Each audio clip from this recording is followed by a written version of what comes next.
Hello everyone, welcome you all the strugglers on your own channel the unlimited struggler. आप सभी strugglers का आपके अपने चैनल द अनलिमिटेड स्ट्रगलर में एक बार फिर बहुत बहुत स्वागत है। मैं संतोष कुमार सांख्यान एक बार फिर प्रस्तुत हूँ आपके सामने कुछ खास जानकारी लेकर के। आज के इस वीडियो में मैं आपको बताने वाला हूँ कि जो कैनरा बैंक स्कॉलर पोर्टल है उस पे अपना यूजर आईडी या अपना अकाउंट जो है वो कैसे बनाया जा सकता है और क्यों ये अकाउंट जो है बनाना जरूरी है। और साथ ही ये बताऊंगा कि स्टूडेंट आईडी क्या होती है जिसकी डिमांड जो है यूजीसी क्रिएट करके देगा जिसको, और जिसकी डिमांड जो है आपकी यूनिवर्सिटी का नोडल ऑफिसर आपसे कर रहा है। देखिए अभी एनएफएससी, एनएफओबीसी, एमएनएफ ये फेलोशिप के जो है वो रिजल्ट आए। रिजल्ट आने के बाद अवार्ड लेटर आए। अब अवार्ड लेटर तो आपके पास आ गए और आपने सारे डॉक्यूमेंट्स भी तैयार कर दिए, उनको साइन सील भी करवा लिया अपने जो आपका सुपरवाइजर है, आपका जो डायरेक्टर है और अपना रजिस्ट्रार है। अब आपने उसको जमा करवाना है नोडल ऑफिसर के पास, जो आपके इंस्टीट्यूशन या यूनिवर्सिटी का यूजीसी नोडल ऑफिसर है, क्योंकि वही आदमी उन डॉक्यूमेंट्स को जो है स्कैन करके यूजीसी को भेजेगा या हार्ड कॉपी जो है यूजीसी को भेजेगा, जिनको वेरीफाई करने के बाद जो है यूनिवर्सिटी ग्रांट कमीशन जो है आपको फेलोशिप देगा। लेकिन बहुत सारे लोगों को क्या दिक्कत आई कि आप वहां पे डॉक्यूमेंट्स लेके गए और उस नोडल ऑफिसर ने आपको बोला कि अभी आपका स्टूडेंट आईडी क्रिएट नहीं हुआ है और इसलिए आप अभी रुको, आपका काम प्रोसेस नहीं हो सकता है। और बहुत सारे लोगों का डाउट ये भी था कि जी 3 महीने की हमारे पास जो है वो टाइम पीरियड है इस फेलोशिप को अटैच करवाने का, तो 3 महीने तो ऐसे ही बीत जाएंगे, तो उस केस में क्या होगा। तो मैं अब आपको विस्तार से बताऊंगा कि ये मतलब क्या है स्टूडेंट आईडी का और कैसे क्रिएट होगा, और कैनरा बैंक स्कॉलर पोर्टल है क्या। देखिए जो आपका स्टूडेंट आईडी है वो यूजीसी क्रिएट करके देगा, जो एक यूनिक आईडी होगी। उस यूजीसी उस आईडी को क्रिएट करके देगा और वो हर जो उनका इंटरनल सिस्टम है, जिस इंटरनल सिस्टम में सारी यूनिवर्सिटीज, जो चाहे वो स्टेट यूनिवर्सिटी है, सेंट्रल यूनिवर्सिटी है, प्राइवेट यूनिवर्सिटी है, डीम्ड यूनिवर्सिटी है, वो सारी की सारी जो है वो इंटरकनेक्टेड है और वो स्टूडेंट आईडी हर एक इंस्टीट्यूशन के आईडी के सिस्टम के ऊपर जो है वो रिफ्लेक्ट करेगा। तो उस केस में आपका नोडल ऑफिसर सबसे पहले क्या करेगा, जब आपके डॉक्यूमेंट्स को प्रोसेस करने का केस आएगा, वो सबसे पहले उस यूजर आईडी को, उस स्टूडेंट आईडी को सर्च करेगा अपने पोर्टल पे, और अगर उसको वो मिल जाती है स्टूडेंट आईडी, और उसके लिए वो बेसिक इनपुट्स आपसे मांगेगा।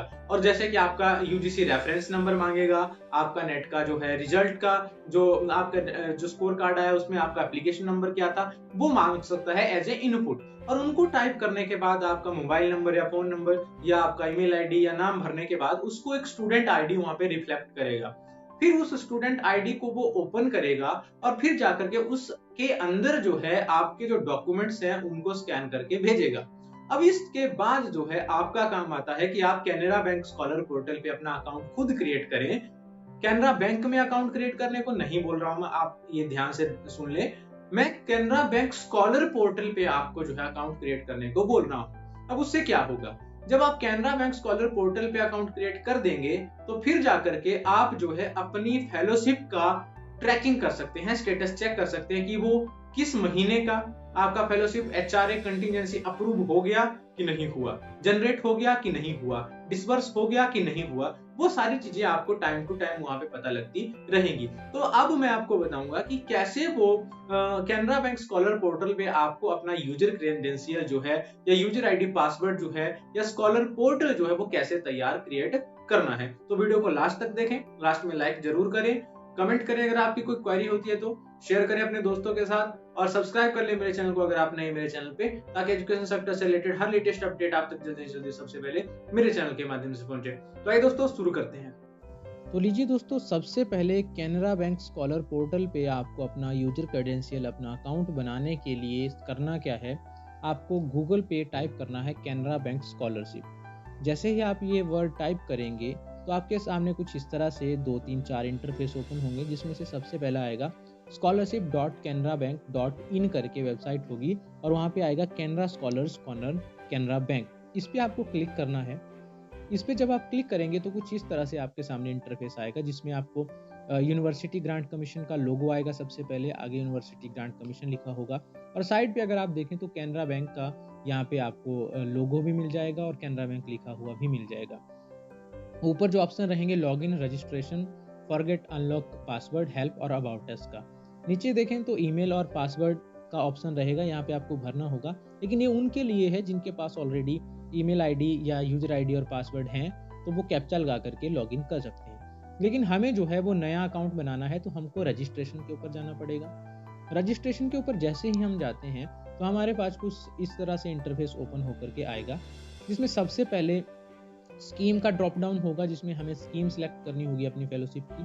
आगे स्टूडेंट आईडी यहाँ पे भरना होगा, डेट ऑफ बर्थ भरना होगा, ईमेल आईडी भरनी होगी और कैप्चा लगा करके रजिस्टर करना है। अब ये कैसे सेलेक्ट हमको करना है, देखिए आपको बता दूं कि जब हम सेलेक्ट ऑप्शन पे जाते हैं फेलोशिप स्कीम में, तो हमें बहुत सारी फेलोशिप स्कीम्स यहाँ पे मिलेगी। जैसे सबसे पहले national fellowship for higher education for ST है, national fellowship for schedule caste है जिसको हम एनएफएससी बोलते हैं, Maulana Azad national fellowship for minority MNF है, और इसी तरह से और भी बहुत ज़्यादा स्कॉलरशिप और फेलोशिप स्कीम जो एमफिल पीएचडी पीजी या यूजी की फेलोशिप स्कॉलरशिप स्कीम्स हैं, और पोस्ट डॉक की फेलोशिप स्कीम यहाँ पे मिलेंगी। जैसे national fellowship for student for of other backward classes जो एनएफओबीसी आया है, वो स्कीम भी आपको यहाँ मिल जाएगा।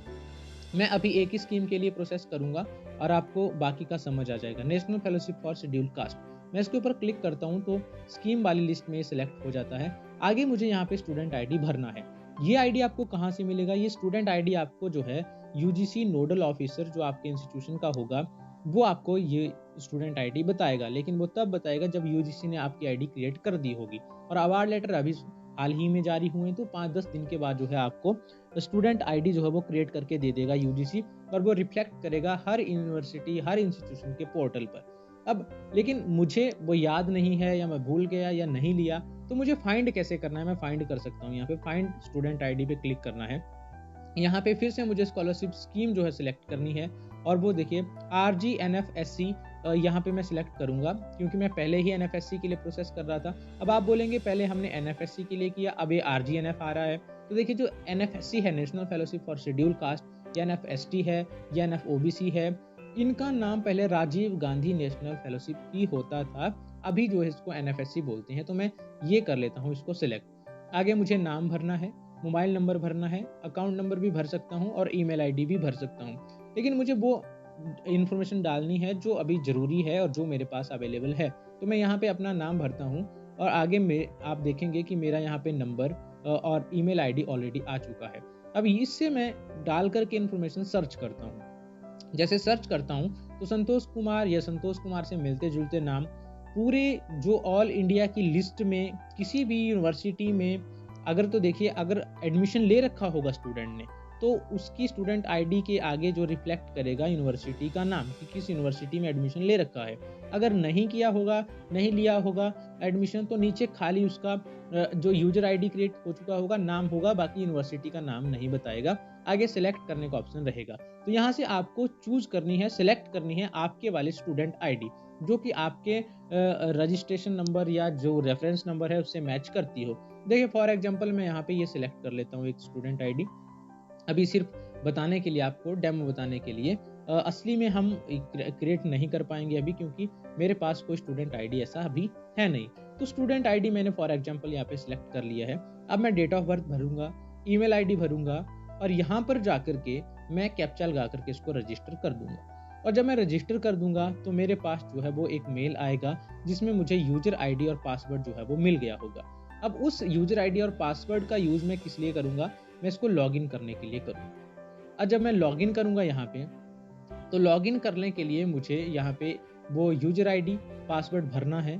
अब उसको भरने के बाद जो है अंदर जाकर के मैं अपना यूजर आईडी का जो पासवर्ड है उसको मैं चेंज कर सकता हूँ, और करना बहुत जरूरी है। ईमेल आईडी आपकी जनरली यूजर आईडी कंसीडर की जाती है। पासवर्ड आप कुछ भी बना सकते हैं, और पासवर्ड ऐसा बनाएं जो थोड़ा डिफिकल्ट हो और क्रैक करने में मुश्किल हो, और टाइम टू टाइम आपको वो पासवर्ड चेंज करना पड़ेगा, क्योंकि आपका कुछ टाइम के बाद, जैसे 6 महीने के बाद या 4 महीने के बाद वो डिसेबल हो जाता है, तो वो ऑटोमेटिकली चेंज करने का ऑप्शन दे देता है। तो उसके बाद आप उसको ट्रैक कैसे करेंगे, किस चीज़ का क्या मतलब है, उसके लिए मैं अलग से वीडियो बनाऊंगा, और वहाँ पे आपको बताऊंगा कि जनरेट फेलोशिप जब होती है या अप्रूव जब होती है उसका क्या मतलब है, जनरेट होने का क्या मतलब है, सक्सेस होने का क्या मतलब है, डिसबर्समेंट का क्या मतलब है, और कहाँ से हम इसको ट्रैक कर सकते हैं। तो आई होप आपको क्लियर हो गया होगा कि हमको कैनरा बैंक स्कॉलर पोर्टल पे कैसे आईडी बनानी है और किस तरह से उसको हमने यूज़ करना है। तो अगर अच्छा लगा तो लाइक ज़रूर करें, कमेंट करें अगर आपकी कोई क्वेरी होती है तो, शेयर करें अपने दोस्तों के साथ इस वीडियो को ताकि उनको भी इसकी जानकारी मिल सके, और सब्सक्राइब कर लें मेरे चैनल को अगर आप नए हैं मेरे चैनल पे, ताकि एजुकेशन सेक्टर से रिलेटेड हर लेटेस्ट अपडेट आप तक जल्दी से जल्दी और सबसे पहले मेरे चैनल के माध्यम से पहुंचे। Thank you, thanks a lot.